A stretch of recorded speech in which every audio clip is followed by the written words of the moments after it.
before we disassemble this foil, let's remove all the hardware. And I usually start on the rear wing. I'll take the rear wing screws out.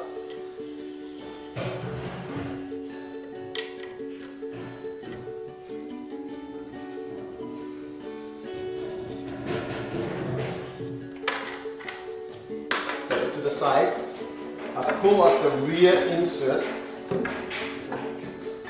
And again, when you foil, you might get some sediments in here. It might get a little sticky. You can again use the Allen wrench key and you just insert it through this little hole here, and you get a good way to pull on it. Set that to the side. Then remove the screw assembly on the strut.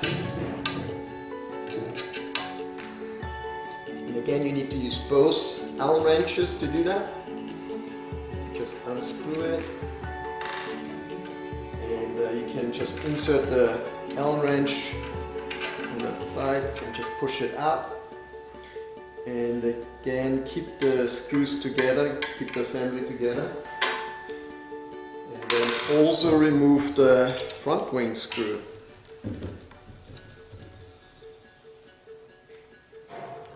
Okay. Alright, we have all the hardware removed. Front wing, strut assembly, and the rear wing. Now you want to grab your rod with your foil, and you can just push it out of here. And you'll notice that we apply a little bit of electrical tape to one side, and that's the side you want to use your cordless on. Just tighten that in that, because if you start damaging these threads, you could do damage to the fuselage. So you want to make sure you always grab it here. If you use a vice grip or something else, always clamp it on here so you know that this side here is in good shape. And then you just insert this from the rear all the way, and you can just then spin it with a slow speed, and it will push out the front wing. Make sure you hold on to the front wing so it doesn't fall off. And this is really easy.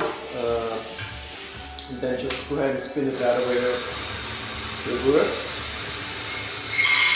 Disengage the rod from the fuselage.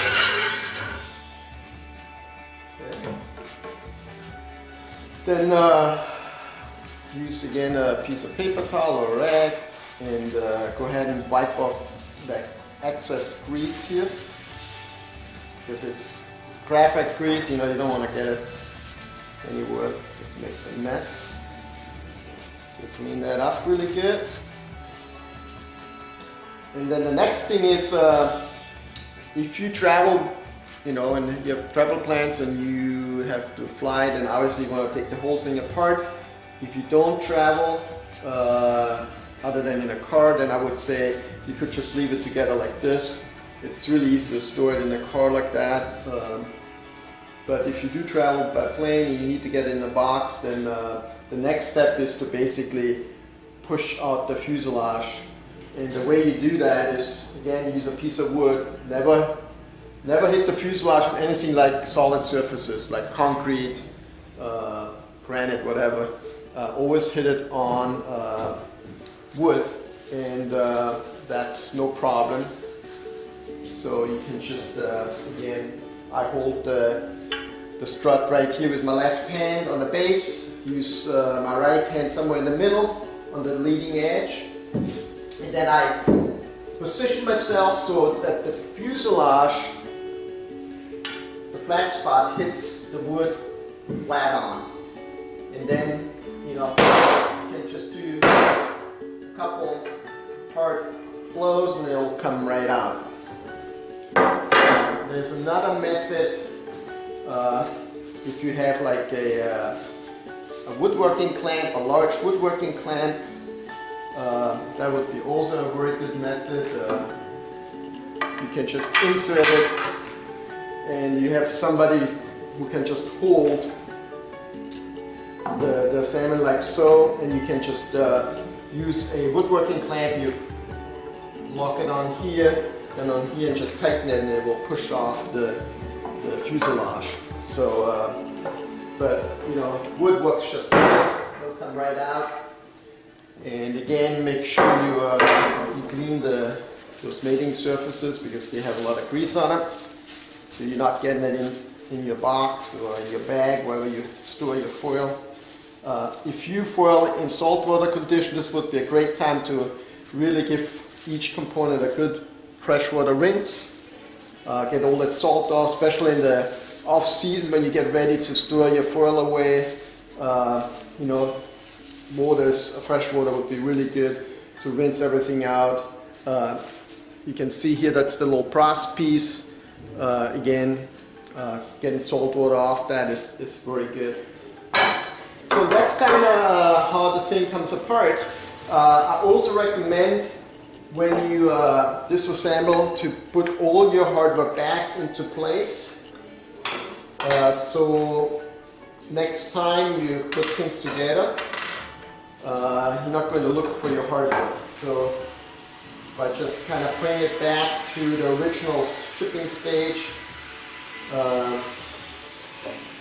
guarantees you that he'll find your hardware when you're ready to go foiling again. And so I just, you know, screw everything together. And keep your box, because the box is a good way to store your foil, and B, if you ever needed to get some maintenance done, it's a really easy way to send your foil back. It makes it also easier for us to deal with warranties. If it comes in a box, it'd be less of a nightmare taking bubble wrap and however you would otherwise ship it. There won't be any damage to the foil during shipping, so definitely keep your box. I highly recommend that. And so that's kind of what it takes to take it apart.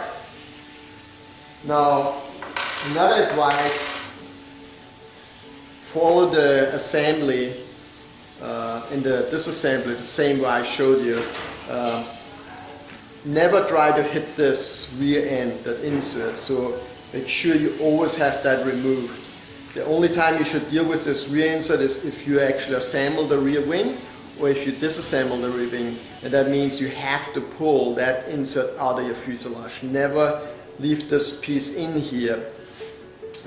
Only when you store it away, you know, then that's totally okay. But sometimes people forget that they have this insert in here. They take this thing off, they start pounding around, getting the front wing on, whatever, and they push on this, and then they break off that rear piece. That's just a casted urethane piece, and it's really not designed to take a lot of impact. And so to avoid breaking it, make sure you remove it. So there you have it.